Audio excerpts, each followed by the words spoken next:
Ram.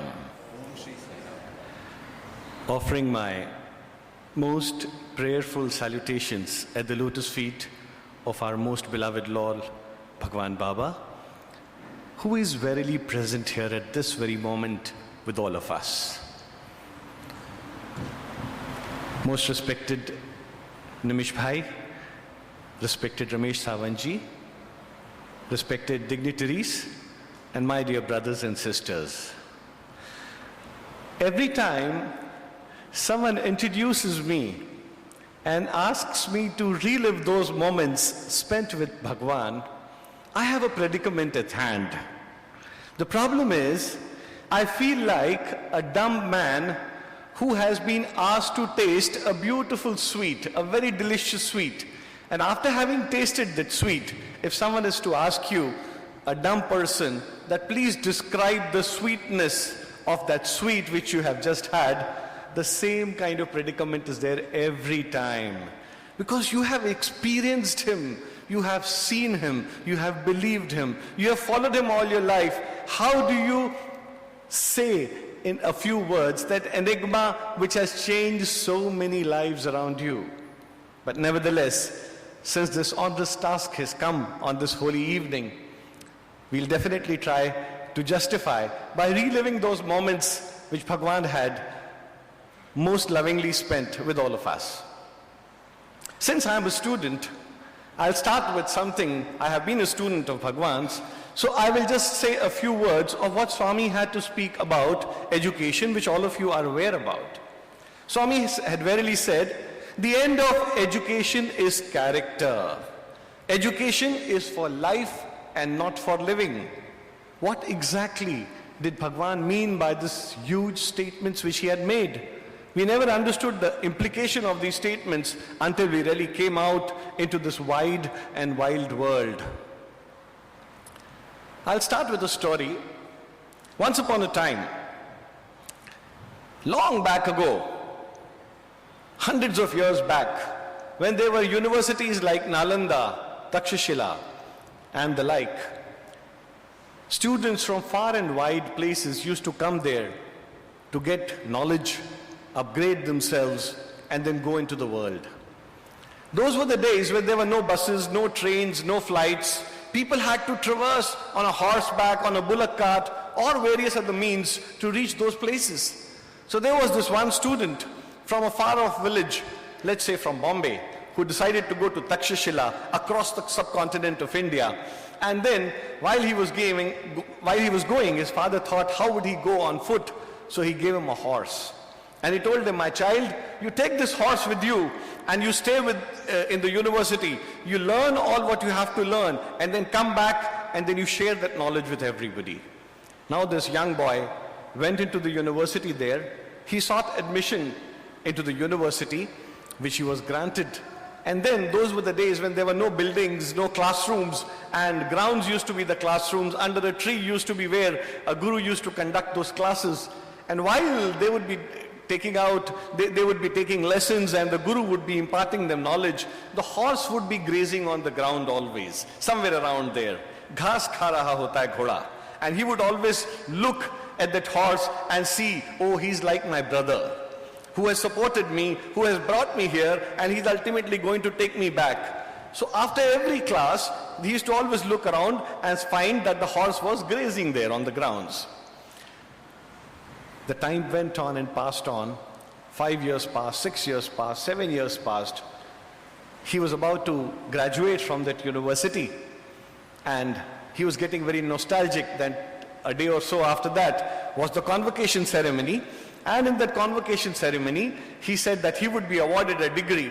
And then he looked out of the window and he saw that horse grazing on the ground. Then a foolish idea came into his mind. I have stayed in this university for 7 years, so has this horse. I have heard everything what the Gurujans have told me, so has the horse.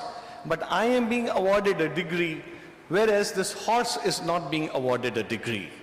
So with this thought in his mind, he thought, let me go down to my Vice-Chancellor and have a word about it. So he promptly went to his Vice-Chancellor's chamber and he said, sir, I have a small doubt here with you. He said, what is the doubt, my child? Sir, when after having stayed here for 7 years, I was awarded a degree, so why is my horse not being awarded a degree? Don't you agree that he stayed for 7 years? Don't you agree that he listened to all the lessons? Don't you agree that all what the gurus taught me, he also heard? So he also should be given a degree. So the Vice Chancellor thought he was joking. So he said, good joke, my child. He said, no, sir, I'm not joking. I'm seriously saying that. Please, I think my brother, my horse, ought to get a degree. The Vice Chancellor tried his level best to explain to him, but then, well, yes, he was not wanting to really look at that point of view.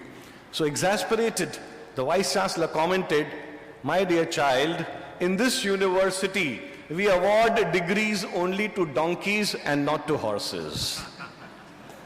This exact is the predicament was the predicament before Bhagwan when he started off his colleges, his schools. There was no difference between a horse and a donkey.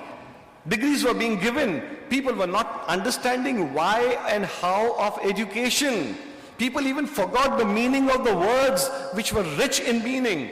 A student was always known in Sanskrit as Vidyarthi. What is the meaning of Vidyarthi, if you ask me? Vidyarthi, in chaste Sanskrit, अगर हम इसका संधि विच्छेद करते हैं, तो it is forming of two words, विद्या और अर्थी. यानी वह व्यक्ति जो विद्या का अर्थ ग्रहण करने का प्रयास करे या विद्या का अर्थ निकालने का प्रयास करे, उसको विद्यार्थी बोलते थे. पर आज के इस मॉडर्न युग में विद्यार्थी शब्द का मतलब हो गया है वह व्यक्ति जो विद्या की अर्थी निकालने का प्रयास करे. और शिक्षक मतलब वह व्यक्ति जिसकी शिक्षा पर ही शक हो, वह शिक्षक. Up in this background, Bhagwan decided that there was so much commotion, there was so much of turmoil, there was so much of problems. How do you set about this house? And what did Bhagwan have to say? I quote him, which I remember verily in one of books of Dr. V.K. Gokak. He had commented this from one of Swami's lectures. And what did Swami have to say? The education system of any country is like a bank on which the country draws strong, reliable young men and women. When this system goes bankrupt, as ours has very nearly gone, it spells a national disaster. What is required is that the system needs to be totally overhauled and lubricated. I unquote. So with these feelings, Swami set about the repair job. He first started an institution way back in 69 in Anantapur. Then he started in 72 in Vrindavan, then in 79 in Prashanti Nilayam, and in between they were interspersed with a college at Jaipur and a college at Bhopal, and then came a spate of hundreds of schools which spreaded through the length and breadth of this country. And when we sat down to take stock, we all thought there were 20 schools, 25 schools, 30 schools, 40 schools. And what do we realize? There are 100 such institutions which are there and following Swami's dictum, following Swami's philosophy and wanting to improve and wanting to bring out the same sense of excellence which Swami has been teaching to everybody from Prashanti Nilayam. But there is a problem here also. Having said this, when I completed my education, I also faced a little predicament. I was told that, well, Swami wants to bring out a revolution in the field of this whole world by sending you students out. You are the ones who are going to transform the society. And we were given to understand that, yes, we are the torch bearers of Swami's education. So when I came out of the hallowed portals of Puttaparthi, I said, watch out world, here I come. I have to transform the world. So I came out and I looked around at the globe and I realized the world was a little too big. Why not take a smaller target? Because world, I mean, how do I go out? I'm a small person who's just walked out of the portals of Bhagwan's college. Who's going to listen to me? So let me not have too many big ideas about changing the world. Let me first try and change India. So I thought, let me start with India. So when I looked at the length and breadth of India, I realized even India was a little too big for me. Okay, so let me start with the state of Madhya Pradesh. There, at least I will go through the length and breadth and transform everybody. So with that idea, I set about and I realized nobody was willing to listen to you also. I said, what is this? Nobody wants to get transformed. Swami has told that we are going to be the torch bearers of this world and we are going to change. We are going to bring around this magic change in this world. Then I said, okay, if not Madhya Pradesh, let me try to change my city of Indore. So I stood on a choraha and I said, okay, look Indore, here I come. I realized everybody was much too busy and my voice was drowned in the traffic around me. Nobody was willing to listen to me. Then I said, okay, Indore is also maybe not willing to listen to me. Let me try and change my colony. So I called all the people of my colony and I said, look, I'm going to transform all of you. They all gave me a very patient hearing. And just as a person looks at a guy who's mentally retarded, they gave that look at me and then they walked away. Nobody had the patience or the time to listen to me. Then I said, let me change one person I have total control on. And I thought, let me change my wife. What a foolish idea. Has a man ever been able to change his wife? Well, I thought I would go about doing it. And my wife had the last laugh. And what did she tell me? First change yourself. And then it dawned on to me that whom did Swami want to transform? Whom did Bhagwan wanted to change? Who was that change, that factor which had to begin from? It was not supposed to be the world. The change had to begin from yourself. From your own self. You had authority and the capacity to only change yourself. You cannot change anybody else in this world. And I was reminded of what George Bernard Shaw once said. He verily said, forget about the world, just change yourself and you could be sure that there is one scoundrel less in the society. So this is how it goes, कि भगवान ने आपको जिम्मेदारी दी है पर मात्र अपने आप को बदलने की. He doesn't feel that you are capable of reforming anybody or changing anybody or transforming anybody. And then I thought about the repair job, just as Bhagwan had once thought about for the whole country, the whole world. I first tried to bring about a little bit of transformation in my behavior, in my nature, in my day-to-day routine. And then I thought the first change which came onto was into my wife, who was more patient, who was more loving, who was more understanding, because I was genuinely trying to transform myself. Seeing my wife, my family also changed. Seeing my family, the colony also wanted to emulate us, that what a good family it is, what an ideal family it is. Looking at the colony, the people of Indore woke up and they said, there is something different about these Sai devotees. They carry themselves in a way which nobody else does. Definitely, there is a big sea change coming through the Sai culture which Bhagwan wants to bring around. And when Indore changed, we realized the waves went on to the whole state of Madhya Pradesh. And from the whole state of Madhya Pradesh, we see there is one Tribhuvan in every family who's trying to change. And when that person tries to change, the family changes, the nearabouts changes, the city changes, the state changes, the country changes, and at the end, it'll be the world which will change. But then Bhagwan has said, the change has to begin very much first from ourselves. So with these few words, I would like you to first say, let us all go deep inside our hearts and find out what is that one change we need to bring about in our own characters. So that is one change would start. I'm also reminded of my student days when we were there with Bhagwan. We had a subject called organization behavior. That organization behavior subject was a difficult subject. It was the first year. We were the first year students in every class, in every field, in every subject. So there were a lot of experiments which were going on in the university then. And we did not even have a proper lecturer to come and teach us the subject of organization behavior. And then Swami, waves his magic wand, and out of Canada comes in a clinical psychiatrist by name Dr. Shankar Datta. I still remember him, a very learned man, a very efficient person as a guru, and who decided to stay for 3 months to take the whole semester, and he took these classes for us. And one day, he gave us an exercise. I think all of us can do this exercise. And what was that exercise? He said, take a pen and a paper and write down 3 negative qualities which you have in your own self. A very simple thing. Take a pen and paper, write down 3 negative qualities which you have in yourself. And I will give you just exactly 5 minutes for this. Now tick, tick, tick, tick, tick, tock. The time went off. 5 minutes, 7 minutes, 8 minutes, 10 minutes. He said, enough. How is it taking you 10 minutes to write down 3 bad qualities in yourself, 3 negative qualities? I'm sure all of us know we've got so many negative qualities in us. Then he asked a famous question. How many of you have 3 negative qualities in you? Everyone looked around to see who that culprit was who had 3 negative qualities in him. And nobody raised his hand. One boy very sheepishly, He just, kind of raised half a hand to say, sir, I could identify 3 negative qualities in me. You're saying in Swami's college, meeting Bhagwan daily, and you have 3 negative qualities. And all of us like winners looked around. See, he had 3 qualities. Then he said, how many of you have 2 negative qualities in you? Quite a few of them raised their hands. Wonderful, you have 2 negative qualities, I'm glad. How many of you have 1 negative quality in you? There were few front runners who raised their hand. Then he asked one golden question, how many of you have no negative quality in you? There was one lone ranger who looked around like this with his hand straight up and like a winner, as if Bhagwan was going to come and give him a trophy. He said, wonderful, you are a very good boy, I am so happy. Now can we do the second exercise? He said, okay sir. What is the second exercise? Now, we were sitting in our bench. He said, the next exercise is, take a pen and paper, you are sitting with your best friend. Write down 3 negative qualities of your best friend in the next 5 minutes. And do you know what was the result? It did not take us 5 minutes.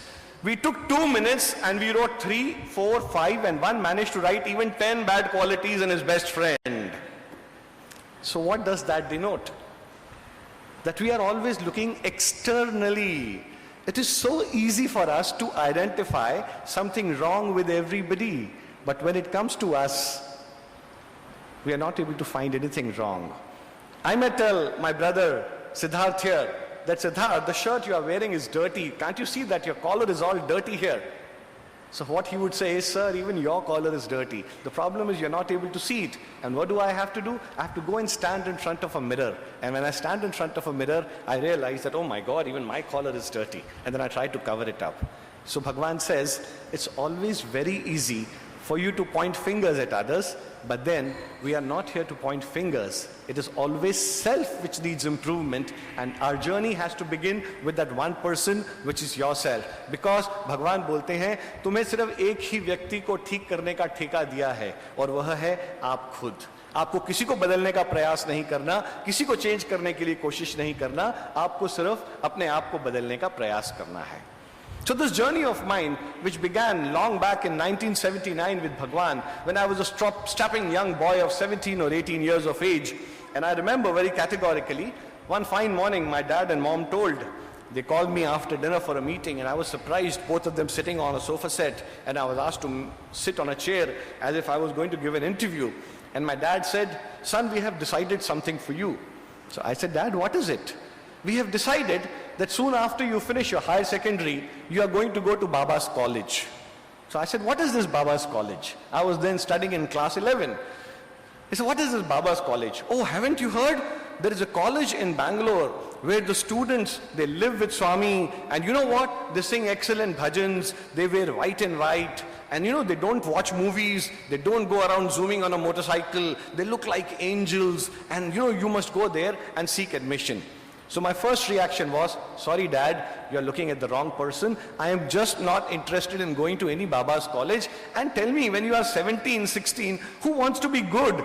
Who wants to go down and sit down and do bhajans, meditations? I mean, this is the age one wants to sit on a motorbike and show off, maybe do a few stunts, go for movies, go for rock shows. I mean, everything which was represented by jeans, jazz and junk, that was my philosophy of life then. And I thought, who wants to go to Swami's college? It took them 1 year of brainwashing me and trying to cajole me into agreeing that why I should go down to Swami's college. So more to make them happy rather than going with my own sense of saying that I would like to go and seek admission in Swami's college. I said, okay, let me oblige my parents. I'm such a talented person. I'll go and I can get admission and I can walk in wherever I go. My aim in life used to be just get first division in whatever you do. You must always be above 60%. So nobody should say that you are a duffer.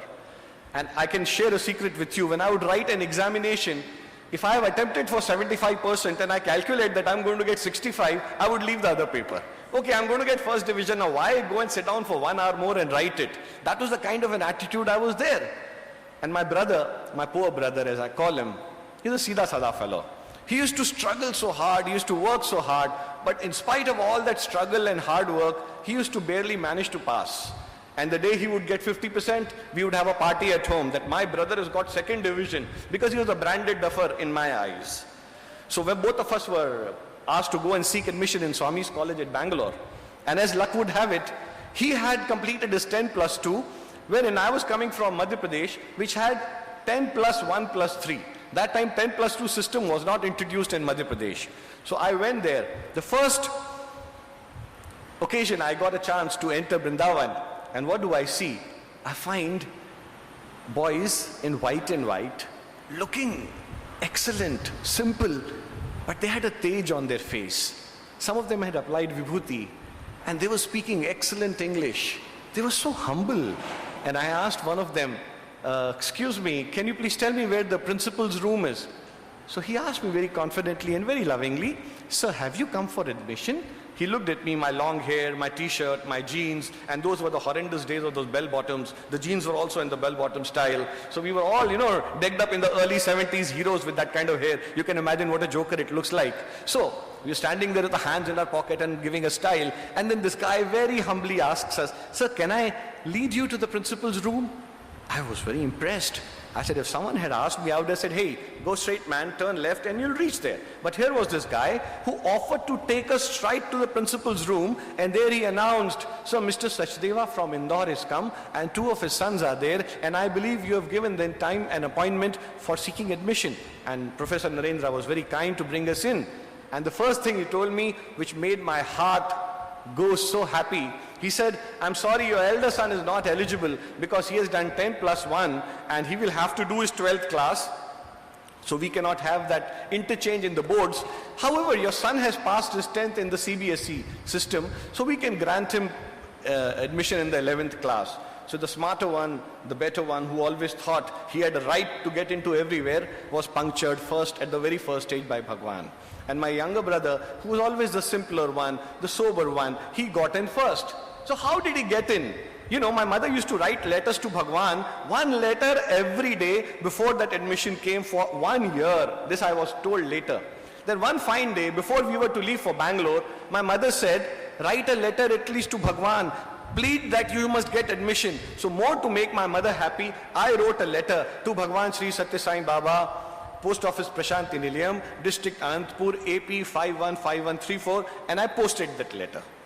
And it would have reached Bhagwan, as all other letters do.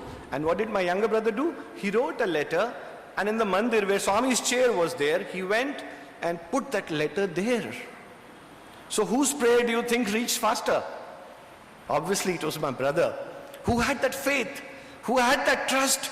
And I was more of a worldly type who never understood Swami. So my letter must have taken 5, 6, 7 days to reach Bhagwan, whereas his letter reached instantly. Swami gave him an instant admission and I was rejected. My father was very dejected, but I was very happy because I had told my friends that I'm going to last in that place not beyond a month or 2 months because that place is not meant for me. So I was putting on a long face, but inside my heart I was very happy. And with that heavy heart, my father went and sought an audience with Professor Kasturi, Professor N. Kasturi, who's the biographer of Bhagwan, and who was then staying in Bangalore in a place called Adu Godi. So we reached his house and we met Professor Kasturi, and Professor Kasturi had to say that why don't you take admission if you are given a class lower? So I told Professor Kasturi they are willing to give me admission, but they say that you have to again seek admission in class 11th, sit with your brother, and that way I will lose 2 years in my life. So Professor Kasturi smiled at me and he said, son, in this age, if Bhagwan was to offer me to give me a chance to come and study in class 11, I would still jump at it and take this chance. Why don't you take this chance? 2 more years to live with Bhagwan. And my instant reaction was that something was wrong with the upper story of this gentleman. I really thought that way because I was myself foolish. It took me 30 years to realize, 3 decades to realize those golden words of Professor Kasturi. A few years ago, if Bhagwan had given me that option again, that I'm going to give you an admission in class 11, I would have left this home and hurt the family and everything and probably sought admission again in the class 11. Because then I understood his worth. Then I understood what Bhagwan stood for. Then I understood what a golden chance and opportunity you have at hand. But at that time, I laughed at him. Then I said, sir, if I take 2 years, admission. That means 2 more years behind in my career, 2 more years behind in my employment, 2 more years behind in everything in life. And what was poking me was, how can I stay with my stupid brother and study in the same class, whereas I am the smarter one? That was the kind of reaction I had in my heart, in my ego, which was there. So then he gave an option. Well, Swami is opening another college in Prashanti Nilayam this year. It is going to be the first year in Puttaparthi. And that is going to be a different board. It is going to be Venkateshwara University and not Bangalore University. So why don't you try your luck there? So I went with my dad with a very heavy heart that, my God, Bhagwan has caught me. He doesn't want to let go of me. And that was the time I had an opportunity to have closer darshans of Bhagwan. And before long, I don't know what magic Swami did onto me. I wanted Bhagwan to talk to me just as he was talking to all those students who were sitting in the veranda from Vrindavan. I wanted Bhagwan to recognize me. I wanted Bhagwan to bless me. I wanted to be his student because of the fact that Swami was talking to all the students so lovingly and he was treating them like his own family members. I started praying for the first time in my life that, Bhagwan, I want admission in your college. My parents left me because of my affiliation issue. It took me almost 1 month, after which great difficulty Bhagwan gave me admission. And when I got the admission, that was the happiest day of my life. I saw, we used to sit just as you saw in darshans, in the portico. We used to sit down and Swami would come and welcome all the new children. And since ours was the first batch and the only ones to seek admissions, along with us were the 11th class students who were known as PUC 1. That was junior college then, it was not 11th class. They got admission there. So they were there 2 days before us, and those 2 days, that veranda was only full of laughter with Bhagwan. And Swami was making fun, cracking jokes, pulling legs, and students were having a gala time. And I was wanting more and more that how early would my admission take place. And then the day came, and I found myself sitting in that beautiful portico of Prashanti Nilayam. And what I noticed the very first day was, Swami had this knack of recognizing which boy spoke which language. Now I knew that those who were very dark were South Indians. So I said, okay, now Swami is going to come. I was sitting behind, so I saw Swami coming. I said, now this boy, Swami is going to talk. Swami is going to talk in some South Indian language. Because we were coming from North, and we never knew a differentiation between a Malayali, a Kannadiga, or a Telugu guy, or a Tamil guy. We thought everybody was Madrasi. That was what we used to think, So we thought Swami is going to talk to him in South Indian language. So promptly enough, Swami came and spoke to that boy, something in Telugu probably, and he replied back to Swami in Telugu. Then there was this guy who looked like a typical North Indian from Delhi. So I said, Swami is going to come and speak to him in Hindi. So Swami came and rightly enough spoke to him in Hindi. Then there was one more guy who was very dark complexioned. I said, Swami is again going to talk to him in Telugu or some South Indian language. And then to my surprise, Swami went to this boy and spoke to him in English. And he said, Sir, where did you come from? What a beautiful question. Swami said, Sir, where did you come from? And that boy got up on his knees and he said in that typical American accent, Swami, I've come from the United States of America. And my God, I said, Swami knows, this guy knows only English. I would have spoken to him in South Indian language had I been Bhagwan. But then I said, Swami, how are you going to talk to me? Because I look like a South Indian, but I don't understand any South Indian language. So how are you going to talk to me? So I just looked at Bhagwan and smiled at him. And Swami came straight to me and he looked at me and smiled. And he asked me in Hindi, Tum kahan se aaya? So my God, I said, wow, he understands that I know only Hindi. I got up on my knees and I quickly said, Swami, main Indore se aaya. And then Swami immediately responded, yes, yes, you are from indoor, not from outdoor. What a beautiful way of punning. What a rich message Bhagwan gave me. The first word he spoke to me, he accepted me lock, stock and barrel with all my avgunas, with all my negative traits, with all my shortcomings. He told me, you are from indoor. He pointed, you are from indoor, not from outdoor. And I was bowled over. And I fell down at Swami's feet and he patted me and he moved ahead. But this thing of language, iska jo language ka keeda tha, that was in my brain always. How does Swami know how to talk to which person and in which language? I mean, I'm sure Swami is God, but it doesn't reflect on my forehead. English, so Swami will immediately switch over and talk to him in English. How does Swami know that? So that was my first year, and I saw there was a Khalda stores, a general stores there those days in Puttaparthi. And we used to take turns to go and give duty there, sometimes in the stores after bhajans. So it was our duty, and it was December. And those of you in 79, if you've ever been to Puttaparthi, trust me, it used to become a Bethlehem. It was not Puttaparthi. In December, come Christmas, it used to be so many foreigners that you had to look for Indians.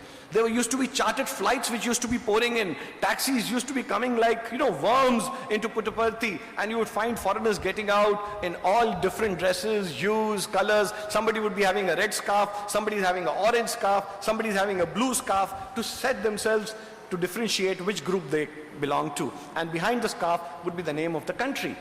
So we were serving in the Khalda stores the other day, and that day we saw a huge group from Italy had come. And how did we know? They had a blue scarf, and on the blue scarf in red words was written Italia. This is how it was written. So we understood that this group has come from Italy. Now there were about 35, 40 of them who had come. And that evening, all of them came to the stores. Somebody wanted a shaving cream, somebody wanted toothbrush, somebody wanted whatever they needed. But then they did not know a single word of English.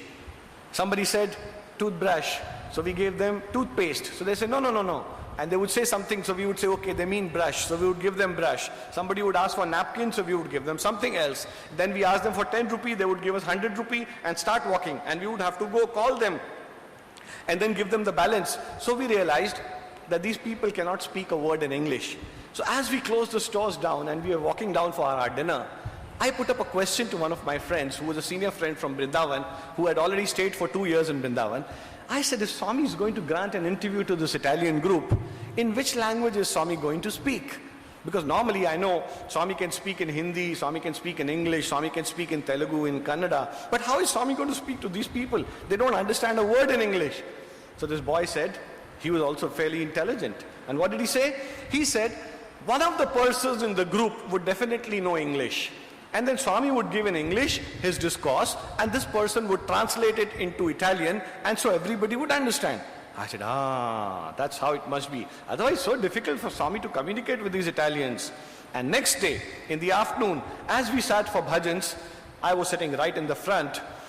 Other group was sitting, boys were sitting. And Swami went to the ladies' side. And all these Italian ladies in their blue scarves and white dresses, you could make them out from miles away. Swami just blessed them all, but did not speak to any one of them. And as Swami crossed the ladies' side, he came to the gents' side. And the leader of the Italian group was also in whites with a blue scarf. And he looked at Swami, and Swami asked him a question, Italy? And he understood, and he shook his head. Swami said, go inside.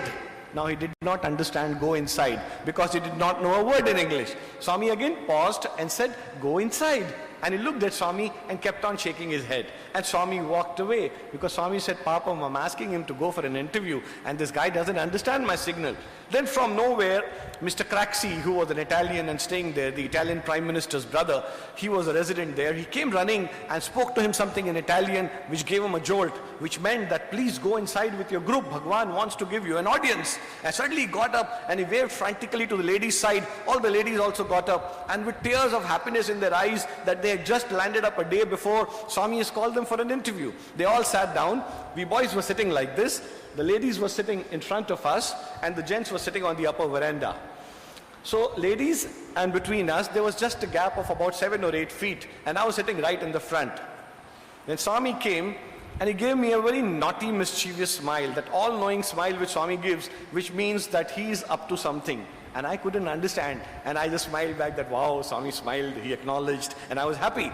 Then Swami went to the Italian lady who had a letter in her hand, and I heard with my own ears, Swami spoke something to that lady, which was not English, which was not Hindi, which was not Telugu, which was not Kannada, it was not any Indian language. It sounded something like Trantatro or something like that, which was something closer to Italian, I understand. And that lady started weeping and fell down at Swami's feet. That means the communication was there. And then Swami turned back and folded his hands behind and came looking at me, and it did like this. And my God, I did not know how to react, because with my own ears I heard Swami speak in Italian. And then Swami told me, looking at me straight, outside, he spoke in English, outside I show I don't know anything, but inside I know everything.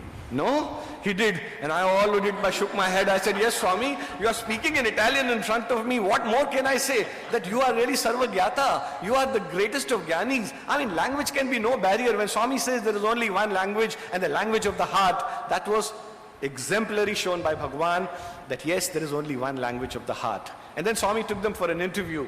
In half an hour, all of them came out. Their faces were full of vibhuti.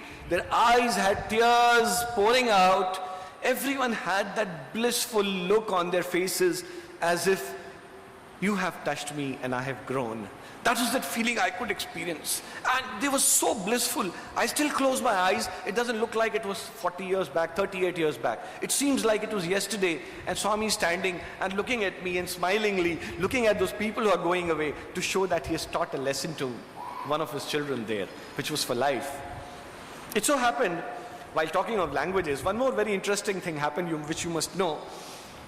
Whenever Swami would grant an interview, he had granted a lot of interviews to the students. You know, whenever he would like us to learn a lesson or he would like us to understand some very important aspect of our lives, he would take that opportunity to grant an interview. So one day he took us for an interview, and what would be Swami's normal way of starting an interview? If it's a group, which is Telugu speaking group, Swami would go first, make sure that the ladies go in first, then the gents follow. Then Swami would ask them to make way so that he could go and sit on his chair in the corner, turn on the light, the fan, and then close the door. And then he would sit, and the first word would be Em Samacharam, in that sweet tone of his. What is the news? If it's an English group. If it's a Hindi group, Kya khabar hai?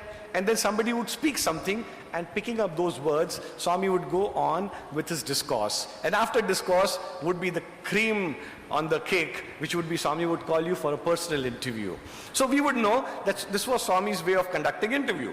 So one day, we had a great opportunity that there was a whole group of Americans which Swami called. And as you know, Americans all speak English.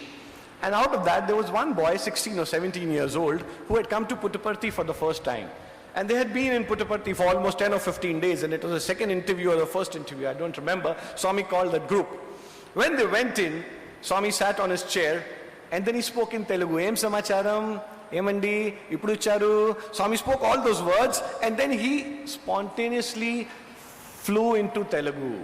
He started giving a discourse into Telugu. For the next 5 minutes, we were looking at Bhagwan and looking at the Americans, and looking at Bhagwan and looking at Americans. The Americans are looking at me and looking at Bhagwan, that at least you tell that we are not understanding anything. Now how can you stop Bhagwan in between when he has set his mind to speak in Telugu? Then he looked around everybody. Suddenly he saw that look of confusion and those eyes changing hands and people looking here, people looking there. Suddenly Swami said, oh, I forgot. You guys only speak English. No, Americans speak English. But today discourse in Telugu. Who is going to translate? So everyone looked at me and I looked down because I did not know a word in Telugu then. Everyone looked at me thinking I'm going to translate. No, it was not me. It was not supposed to be me. And then Swami looked at that young boy who was there, 16 or 17 years old. Swami said, you translate. So he said, Swami, but I am coming. Shh, you translate. That's it. Swami was going in that superfluous Telugu of his, that poetical Telugu of his, and whatever Swami would speak, this boy would translate it into excellent English with that proper American accent. And all the people, they were, instead of enjoying the discourse, they were looking at Bhagwan, looking at the boy, looking at Bhagwan and witnessing a miracle that a child who has come for the first time from America, how does he understand Telugu so well? So all of them thought that this is a big miracle which Swami is showing. So soon after the interview got over, that was a miracle which all of us saw. We all came out and everybody started congratulating that boy. And they said, my God, what lovely translation you did. I'm sure you must have called for that book, Learn Telugu in 30 days. And you must have learned that Telugu. And Swami knew that you could speak in Telugu. That's why Swami asked you to speak in Telugu. See what lovely translation you did in Telugu. Very good, wonderful. God bless you. And all that. Everyone came and congratulated him that lovely you translated. And the guy was giving such a funny look on his face. Telugu? What Telugu? Then after that, when the last guy came to him and congratulated, he said, please excuse me. It was not Telugu. All this while I heard Swami speak in English. Only thing, the accent was Indian. I just copied every single word of what Swami spoke in English and spoke in an American accent. So it was so easy for me to do. So now imagine, a group of 40 people sitting in a room. To that person whom Swami says, you translate, he hears it in English, rest everybody hears in Telugu. So can language ever be a barrier? Where the hearts meet, where Bhagwan comes, he is a true winner. He closes you, he draws you. And would wonder, why would Swami draw you so close? Why would Swami give you these experiences? Why would Swami let you go through this beautiful stage of interview and understand? Because Swami was sowing that seed of samskara into you. He was putting that seed. And what does Swami say about chamatkar? He says, when I put chamatkar, when I show a miracle, chamatkar, after seeing the chamatkar, you get drawn towards me. When you get drawn towards me, I sow a seed of paropkar into your heart. And when you get that paropkar, with that paropkar, seed of paropkar in your heart, you go to the society, you can go there and do sakshatkar. This is what? A whole stage which comes in, it is chamatkar, chamatkar se paropkar, paropkar se sakshatkar. This is how a whole ladder goes with Bhagwan, wherein he gives you that miracle. And that instills faith in you, and it makes you understand that how small you are and how Swami is really, really driving your force. Now here, I would like to take a break and ask you a small question. I've been a teacher, so you'll pardon me, and with Pitre Saab being here also, who has always asked us to be always communicative while we are taking lecture and not have a one-way traffic. How many of us, I would like to ask a question, how many of us really pray? हम लोगों में से कितने लोग हैं यहाँ जो प्रार्थना करते हैं? Please raise your hands. I mean, if not this place, where will everyone would be there who does not pray? Any devotee of God always prays. You take a small child, you take an elderly man, all of us always pray. So would you like to know how you should pray and what you should pray? Has anyone told you what you should pray and how you should pray? So this happened to us one day. One day, we were sitting in the portico and Swami was talking to us. And Swami said, tomorrow I want to come to your hostel. And our hostel used to be the old hostel where the Vrindavan boys come and stay, just behind where East Prashanti gets over, and that block is there. And we were all 70 of us in that one room. There were 3 floors. There was no space. You had enough space to just keep your suitcase and your bedding, but then there was so much of space in Bhagwan's heart for us. Those hardships did not matter to us. There was 44-degree temperature in Puttaparthi. There were no fans in that dormitory. There were just 3 or 4 bathrooms on each floor. But then Swami gave so much of love that 44 degrees we never felt. We always felt that we were sitting in Ooty because that mother's, that coolness of that mother's love, which was always there protecting us. And I remember Swami used to tell us, "Yahan bahut garam hota na," and we would all shake our heads, "Haan Swami, bahut garmi hai." Watch my word, Swami told this. अभी तुम देखना, मैं एक दिन आता, मैं पूरा का पूरा पुट्टपर्ती को ऊटी का जैसा वेदर बना देता. This was Swami's word. एक दिन मैं पुट्टपर्ती को पूरा ऊटी का वेदर बना देता. And we would come outside and look at the hillocks, the mountains which were barren, absolutely brown, not a stretch of green. And now when we go, after so many years, we realize the temperature has cooled down, things have changed. It is moving in the direction where Swami had promised. It may not have turned into Ooty, but it is really not what it used to be in the 70s. If you have not experienced, you're lucky. Because that is one part of the weather. Because our warden used to say very lovingly that in Puttaparthi you have only 2 seasons. One is hot and second is very hot. So this is how it used to be, and we have experienced both those things. But then there was one thing which always gave us a lot of coolness, which was Swami's love. So that evening, Swami said, tomorrow I'm going to come to your hostel and I'm going to tell you how to pray. Now, my God, Bhagwan is going to tell us on the power of prayer. So we all wore our best whites and sat down there. Some of us, even those who were using our best aftershave and perfumes, we put those also and sat right in the front. And since we were seniors, we were permitted to sit in the front, and Swami was there. And then Swami started his discourse on the power of prayer and how prayer can move mountains. And he gave beautiful examples from the lives of Guru Nanak, Akbar, Surdas, from Narsim Mehta. He gave plenty of examples of how these saints raised their consciousness for God to respond. Then he said,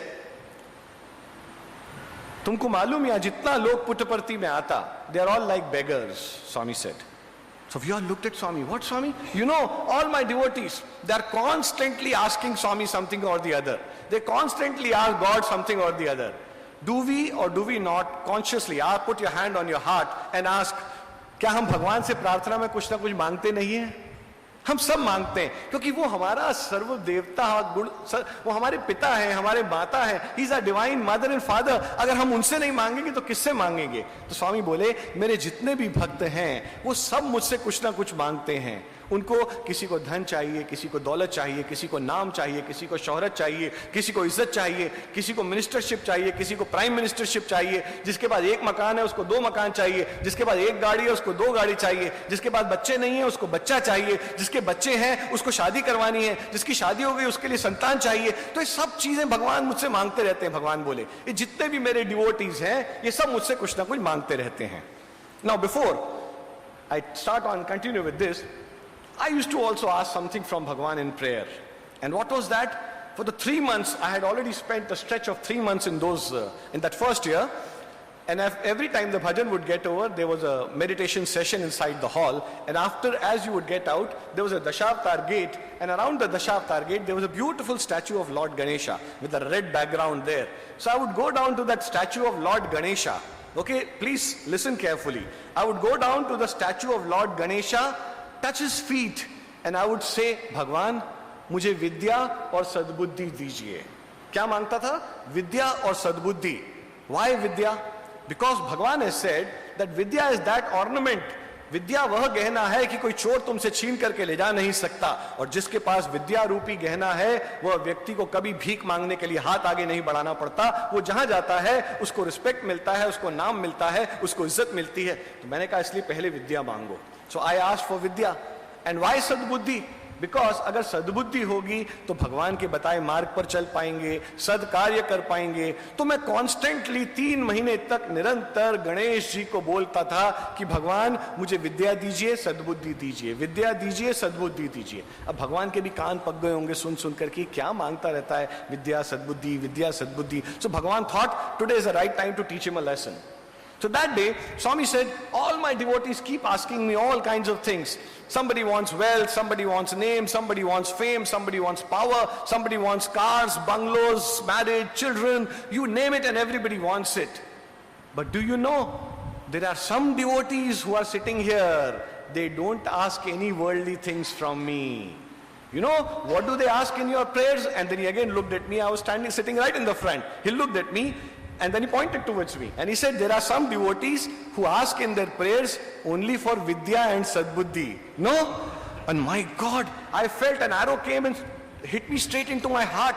I said, my God, ये तो dial wrong number हो गया. मैं तो प्रार्थना गणेश जी को करता था. मुझे क्या मालूम कि भगवान के पास hotline है and the whole prayer is getting transferred to Bhagwan. And Bhagwan in front of everybody revealed that there are some devotees who don't ask for worldly things. They're asking for vidya and sadbuddhi. Then I thought, at least he has admired that I am not asking for anything worldly. But then Swami said, why do you ask for these trinkets in your prayer? तुम क्यों मांगते हो ये फालतू की चीजें प्रार्थना में?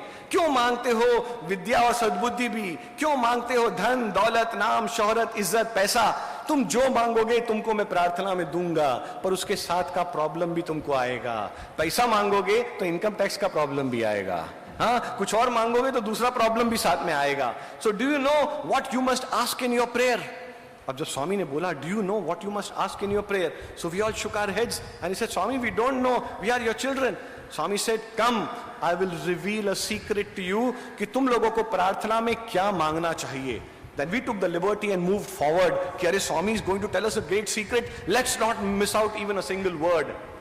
And would you like to listen to that secret? What we must pray? We may be 20, 30, 40, 50, 60, 70, 80 years of age. But whatever life is still left, let us understand what Swami said. Swami said, why do you want wealth, health, money, power, this, that? Don't ask for anything in these prayers. Just ask for me and me alone. Just ask for Bhagwan. And do you know why? Swami said, do you know why? Because स्वामी के हाथ में है धन, दौलत, इज्जत, शोहरत, नाम, पैसा, विद्या, सद्बुद्धि, सब कुछ भगवान के हाथ में। एक बार तुम भगवान को मांग लोगे तो पैकेज डील तुम्हारी हो जाओगी। अगर सिर्फ विद्या मांगोगे तो विद्या मिलेगी, पर हो सकता है विद्या के साथ दरिद्रता मिले। सद्बुद्धि मांगोगे तो सिर्फ सद्बुद्धि मिलेगी, शायद भगवान ना मिले।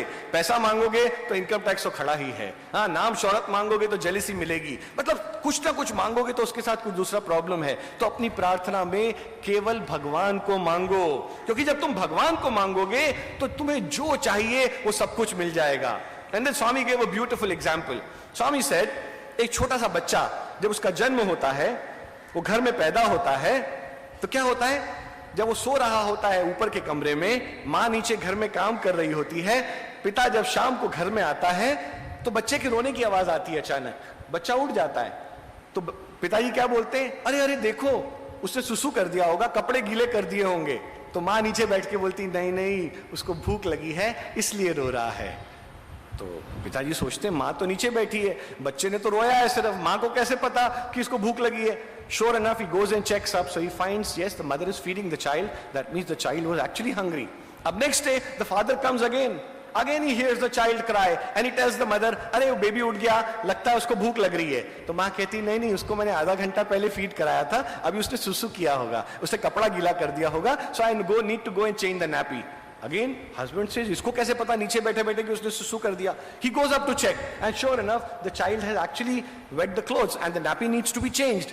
Then भगवान said, जब एक शारीरिक रूप से माँ को पता चल जाता है कि उसके बच्चे की आवश्यकता क्या है बिना बोले, तो क्या इस दिव्य माँ को नहीं पता कि मेरे इतने सारे बच्चों की क्या आवश्यकता है?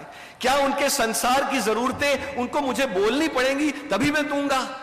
क्यों मांगते हो धन, दौलत, नाम, इज्जत, शोहरत? बस केवल भगवान को मांग लो। अगर एक भगवान को मांग लिया तो ये पैकेज डील है भगवान के हाथ में, ये सब तुम्हारा हो जाएगा।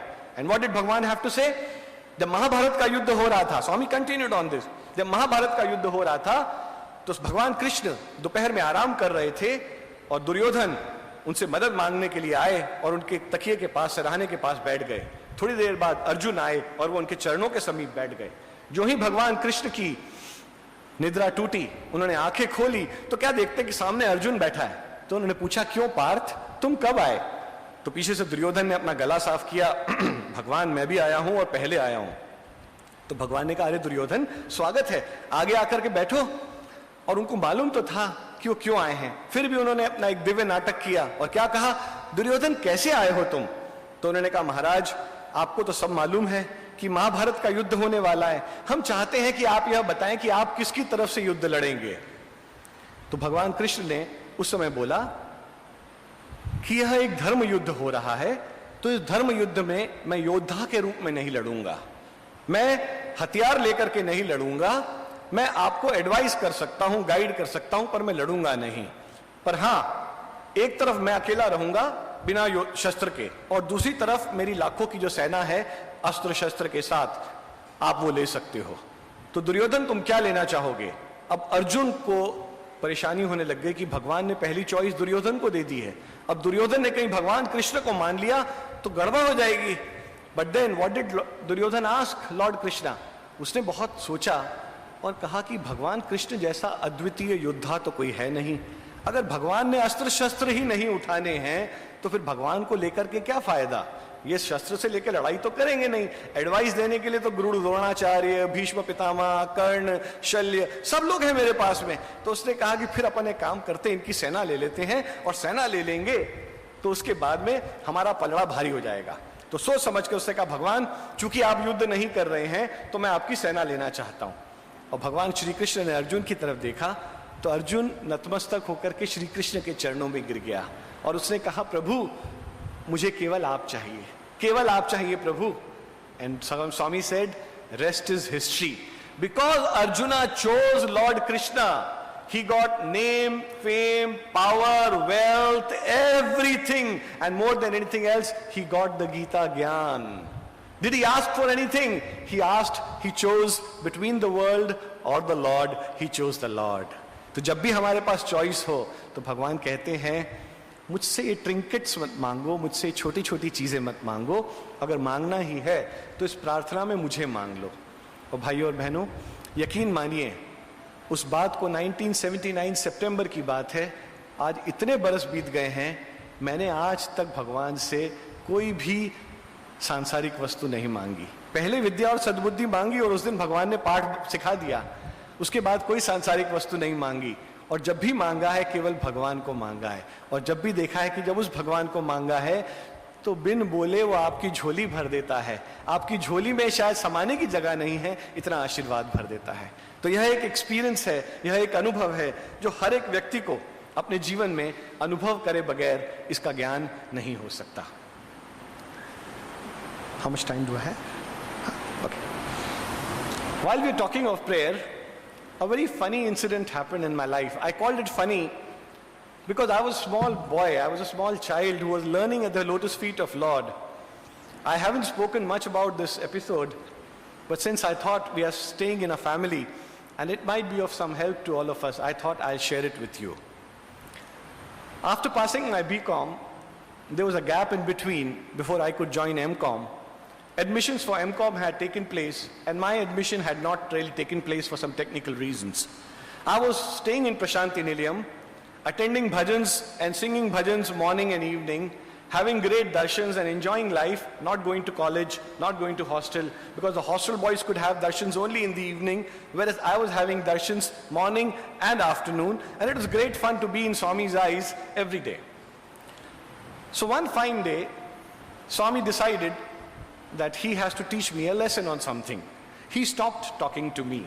Now all those of us who have been ardent devotees of Bhagwan, we all know what a painful experience it is that when Swami comes and refuses to recognize you, he sees through you, he talks to the person next to you, in your side, on this side, around you, he doesn't recognize you, doesn't look at you, he doesn't talk to you, he'll ask all questions to everyone around you, about you also, but will not look at you.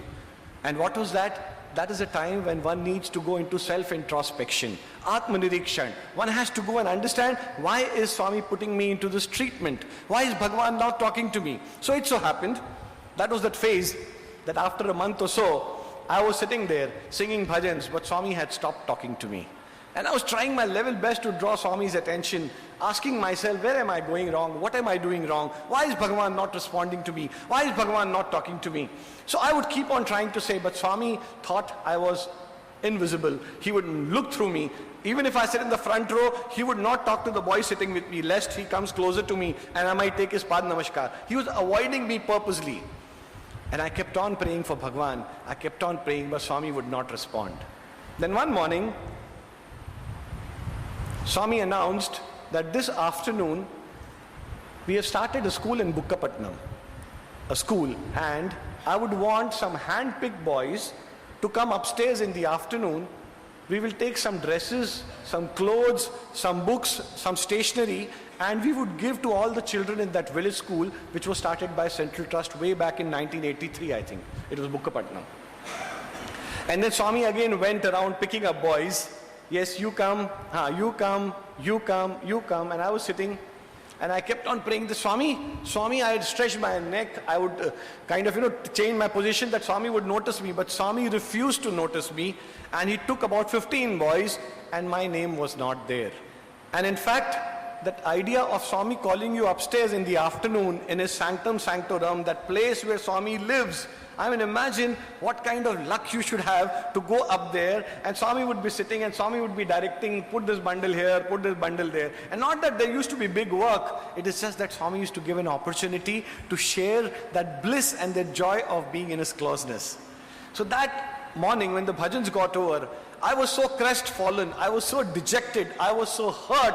I kept on saying, Swami, what is this? This is not done. How can you do this? I'm trying to do my best in whatever way I can please you. You're not talking to me. You're not looking at me. You're not doing anything. Swami, please respond. Please respond. Please respond. And then I was reminded of something.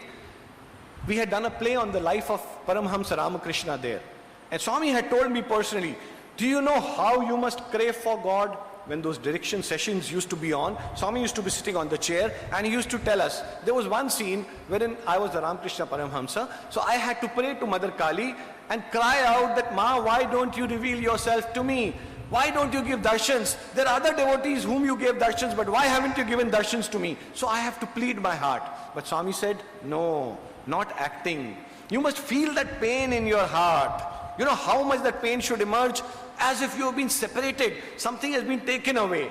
I still could not probably come up to Bhagwan's expectations. I said, Swami, how do we feel that pain? Then Swami gave an example.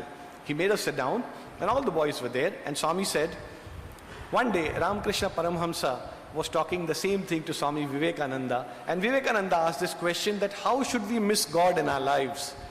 See, when our child goes away, do we miss the child? Huh? We miss our children when they go away for studies or when you get them married. When a daughter is getting married, invariably we have tears in our eyes. Don't we miss our loved ones? But do we miss God? Do we ever cry for God? So we said, no Swami, we don't really cry for God. He said, you must cry for God. And you know what did Ramakrishna Paramham say? He said, your pain should be like when a child is born to a mother. After the mother has breastfeeded the child for 3 or 4 days, the child is taken away from the mother. How would the mother miss that child? How she would pray to God to get the child back? This is how it must pain in your heart. And let's say, coming home closer to the boys, he said, if you get married and after 2 days of marriage, the wife goes away to her mother's place, how would you miss your wife? You must miss your God like that. That is the kind of pain it must cause in your heart. So I heard all that and I realized, I said, Swami, I think you are testing me. I'm missing you, sure enough, but that pain is not there. And I must create that thing, and Swami, you have to do something. And trust me, I was crestfallen, I was broken. I felt my whole life has come to an end without Bhagwan not talking to me. At that time, you were a small child, not understanding that this is one way of Swami's style of giving you maturity, making you understand, also revealing himself. I kept on crying. After the bhajan got over, without speaking a word, I went inside my room, I closed my door, I took off my shirt, in my pants, on my vest, I sat down on my bed and I wept like a child. I said, why Bhagwan, why?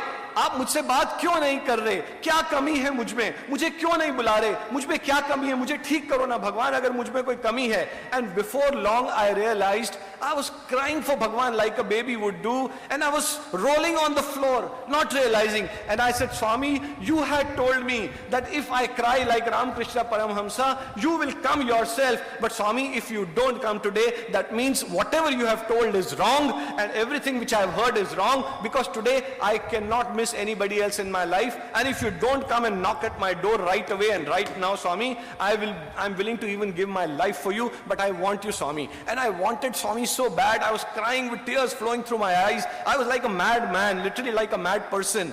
And suddenly there was a knock on my door. Oh my God, I said, Bhagwan has come. But I said, Swami has gone upstairs. How can Swami come down? I immediately wiped my tears. I wore the shirt, and it took me 5 minutes to, kind of come back to normalcy. And I opened the door, and there I find Mr. Chiranjeev Rao standing there. What a anticlimax if you look at it. I expected Bhagwan to be there. Trust me, I thought it is Bhagwan. And I saw Chiranjeev Rao standing there. And he said, are you Tribhuvan Sachdeva? I said, yes, sir. Is everything okay with you? Because he saw my eyes were bloodshot. I was still crying, and I was looking like a mad person with my hair. Probably that time I had hair, okay? So my hair were all disheveled and all that kind of a position. So I said, yes, sir, I'm okay. He said, I don't know, Swami was giving instructions to me on that village. Suddenly he told me, you rush immediately, you go. That old hostel is there, that one boy, that Tribhuvan Sachdeva will be there. Just tell him that 1:30 or 2 o'clock, be ready, and he should come upstairs to Swami's room. I forgot to tell him, so he's there in the room waiting for that call. So he said, Swami, I will go on my way and tell, no, I will give you instructions later, you go now. Swami literally threw him out of there, and Chiranjeev Rao came and he knocked at my door, and when I opened, I find him there, and he said, I hope everything is okay with you, because Swami sent me very urgently. So I again started crying. Then what is this, Swami? I cried for you, you actually sent. And then I looked at him, so he thought this was the Pichivadu, this was the gone case. So not really wanting to comment, he was a man of few words in any case. He turned back and left. Now I closed the door, and again I started crying. Now there were tears of gratitude in my eyes. I was saying, Swami, all what you told was right. All what you said was correct. For the first time in my life, I wept for you, Swami. I craved for you. And I said, Swami, if you are really God, you will come today. Swami, you did not come, but you sent your messenger and you told me, you made me understand that, Swami, my prayers are reaching you. And if it is hurting me in my heart, it is hurting you because you made him leave everything and come. And while I was thanking Swami and tears were still flowing out of my eyes, again there was a knock. I said, now who is this? This time I opened, there was engineer Jay Kumar standing there. Now he said, I don't know. Chiranjeev Rao came back, and Swami asked him instantly, did you give the message? He said, yes, Swami, I gave the message. What did Tribhuvan have to say? He just said, Swami, he will come. Okay. And after giving few instructions to Chiranjeev Rao, he again told me, hey, you go, man, you go. He's still there in the room waiting for a call. Go and tell him everything is fine. Swami is calling him in the afternoon. Don't worry, ask him to say everything is fine. Just go and tell. He again came and told me, Swami is telling everything is fine, don't worry. And then he asked me, is everything all right? Is there a problem in the family? I said, no. He saw me crying and he was wondering that this guy seemed to be a sane guy. Why is he crying like a baby here? And Swami is so concerned. He's sending again one after the other. Then I said, okay. And that day, I realized that all what Bhagwan says has a meaning. He says, you take one step towards me, I take 10 steps towards you. That was the day it struck me कि भगवान को पटाना कितना आसान है. You have to crave for him. You have to pray for him. You have to literally ask for him and him alone. And when you do that, he comes running like he did for Sudama, like he did for his devotees, like he did for Draupadi, like he did for Arjun, like he did for everyone. And that afternoon, with a lot of guilt in my heart, I wore my best white shirt, my best white pant, and I went there and I was happily putting clothes here, there, making stacks. Suddenly I find 2 small little feet coming onto me and that orange robe right in front of my eyes. And I was not lifting my head up because I was guilty that Swami cried so much and troubled you so much and you had to send 2 of the messengers. And Swami looked at me with his hands folded back in that pose of his and he just said, And I just looked up Swami not knowing what to say. He said, hysteria, hysteria. That is what he said, hysteria, full hysteria. Then I just looked at Swami and he said, love, love, not hysteria. Oh, I understood what Swami meant. No one understood what was there. Someone said, did you write a letter to Swami? Did you say something? Now how could I say that I behaved foolishly like Ramakrishna did before his mother? I did before my Sai mother. I cried for him. I prayed for him. I shouted for him. I was literally rolling down on the floor. What more can I ask from God? And then when he promised that whatever you ask, I'm going to give you. So this is what is the least, my dear brothers and sisters. We can go on and on. Hari Ananta, Hari Katha Ananta. We can go on and on with the stories. Trust me, if you give me an opportunity, we can talk the whole night about his glories, about his miracles, about his blessings, about all the lovely time we have had. Words would fall short, time would fall short, but we would not get tired listening to his glory. One last word I would like to speak with you before I take leave from all of you here. There was this there were professors in our college days, and every time there would be birthdays, the young students would stand with a tray which had elaichi, long, and all those things. The Swami would come and take a long or a elaichi and would throw chocolates at the boys. But then the lecturers and all, they would not sit with a thali of all these things. They would just sit with a flower, a rose flower in their hand. And they would not go and sit with the students in the front. They would sit wherever they are. And as Swami would pass by, they would offer a flower. So I very distinctly remember, 1985 it was, December 1985, Swami had just completed his 60th birthday. And trust me, you know how Swami was so agile till the end. In the 60th birthday, my goodness, he was like a tiger, we used to call him. That is how he was so agile. So, Bhagwan was just passing by, giving darshans to all the devotees. Suddenly this teacher of ours, he got up with a rose in his hand. And Swami stopped. And Swami asked him, Kya hai? He said, Swami, aaj mera birthday hai. Oh, birthday hai. And then Swami, lovingly patted his head. And Swami said, ha, chesko. And Swami moved a few inches away, lifted his robe, and he fell down at Swami's feet. And he, literally touched Swami's robe, his feet. And, he was grabbing hold of Swami. And Swami had that love flowing. You could see that. And then Swami said, how old are you, sir? Look at that grace, look at that beauty, look at that humility. Swami said, how old are you, sir? And that professor, who had a thick crop of grey hair, and looked at Swami, and he said, Swami, I am 50 years old.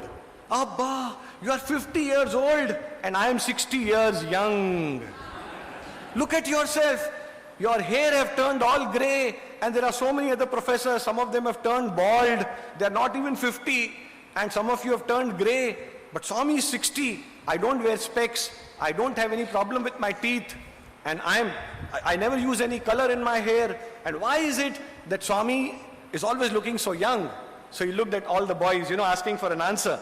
And like we were always ubiquitous there in our presence, so we said, Swami, you are God. He said, Uddura, this has got nothing to do with God. Ram gayo, Ravan gayo. Anybody who's come in this world, anyone who's come into this physical form has to leave one day. And when I was a child, I am not anymore that child. When I was young, I am not all that young anymore. But why is it that Bhagwan is 60 years young and you are 50 years old? We all gave in our own ways different understandings of it, but Swami said no. He said neti, neti, odu, no, no, no, no. And then Swami said, shall I give you the answer? Now it was high time. We said, yes, Swami, you have to break the ice. You have to give us the true answer for it. Swami said, there is only one reason for Swami to always look this young and this fresh always, and that is Chitta Shuddhi. When you are constantly thinking of good of the world, no bad thought will ever come near you. If you want to be like Bhagwan, you want to look young, you want to look young forever, have Chitta Shuddhi. And do you know how can you get Chitta Shuddhi? Impromptu discourse in the veranda, all of us sitting, Swami with his children, with his teachers, with all the people. He said, Swami, how can we give Chitta Shuddhi? How can we get Chitta Shuddhi? Swami said, personal sadhana. Regularly, each one of you must sit down for meditation for 10 to 15 minutes every day without fail. Don't miss out on bhajans. You might think it is a useless exercise. You don't know. This Nam Smarana is such a strong tool that it burns away all your sins. And whenever you can get an opportunity of rendering seva, never turn your back. Just follow this and you will have Chitta Shuddhi. The greatest mantra Bhagavan gave us, that if you want to stay young, some of us may have grayed, some of us may have lost hair, but I can assure you, we still look a little younger than what we are. And I think if we can say that confidently, it is because of Bhagavan's blessings, that he has ingrained that Chitta Shuddhi into your hearts. So today, as we go back to our homes, we must understand these three golden things which Swami has said. Being part of the Samiti, being part of the organization, how imperative it is for us to have Chitta Shuddhi. And he has given these three ways: meditation, Namasmarana, and chance to offer seva. And then what did Swami have to add more in this Chitta Shuddhi story? When you were talking about Namasmarana and all this, I think my mind has just flown away a little bit, whatever I had to say. Anyway, so the idea is, when Swami says that all these things, when you put them together, you will definitely get what Swami has to come to give you. So with this heart ever filled with Swami's love, always grateful for what he has given me, I may not have deserved even 10% of what I have in my life. But yes, it is his love, it is his blessings, and it is he and he alone who has taken us away from all our follies. He has taken us away from all our negativities. It is he alone who's going to ultimately make sure that, you cross this ocean of samsara. This love is like that. Khusro had once said, Khusro dariya prem ka ulti jaki dhar, jo utra so duba, jo duba so par. That is what Khusro says. And virtually translated into English, it says, Khusro says, that this game of love is such, it is like a river. Unless and until you step inside the river, you will not get soaked and you will not get drowned. You have to get drowned, and only once you get drowned will God take you away from this ocean of samsara. So let us all pray to Bhagwan that he makes us like that Khusro in our feelings, in our thoughts, in our words, in our deeds. I am most thankful to Bhagwan for having given this golden opportunity to me to come down and share a few thoughts with all you brothers and sisters. And like I said, Hari Ananta, Hari Katha Ananta. We could go on and on about His glory, but I think I have touched the time which was allocated to me. So with my heart ever grateful to Bhagwan for all the love which He has given, I really pray to Bhagwan and offer my humble thanks to Him, and also offer that such opportunities be given to all of us more in the future, wherein we sit down, listen to His glory, live those moments back again, feel His presence amongst us, and as we go back home, let us be like those bees. I'm reminded, one day we were sitting in Swami's presence, and Swami looked at foreigners and he said, "Do you know who these people are?" And we said, "Swami, foreigners." Swami said, "Oddu, not foreigners. They are far near to me. Not foreigner, far near to me." And why? He said, "Look, I am like a lotus. And you know what happens around the lotus? There are leaves. And you boys are like those frogs on that leaves. You are sitting near the lotus, but you do not understand the importance of the lotus flower. All my devotees, all my foreigners who come down, they are like bees.